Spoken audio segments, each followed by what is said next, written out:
Hey YouTube, thanks for tuning in once again to the Ron Paul 2008's channel's feature on You Choose 2008. You've heard a different issue brought to you every day. Today we're going to hear Dr. Paul talk about one of the most difficult and important issues in the campaign, sound monetary policy. So, check out this video, subscribe to the Ron Paul 2008 YouTube channel, come by the office and volunteer, and we'll see you on the campaign trail. Governments can spend money and not be responsible. They can tax to a degree, they can borrow to a degree, but then they can print the money when they need it. And common sense tells almost anybody that looks at this that, you just can't get away with that. This causes problems.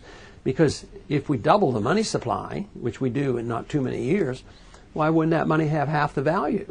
Right. So it's the money that goes down in value which causes the inflation, the higher prices to rise, which is so harmful to the middle class and the poor, because they suffer rising prices more so than if you're on Wall Street, where you get to use the newly created money to promote deals, leverage buyouts and these things. They make billions of dollars. Or if you get to use the money first, like the government or the military-industrial complex or the health industry now, which is a government industry, then all of a sudden they have their advantages. But the middle class and the poor literally can get wiped out through a monetary process. Monetary policy is very, very important, and other people don't want to talk about it, either because they like the way it works and they can finance their project, or they just don't understand it.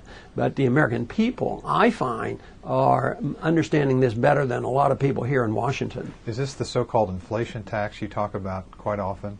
Is how that affects the It is an inflation tax, and even though it's not tax in the conventional sense, it's a tax because that's how you can get money out of people's wallet without taking it from them through the IRS.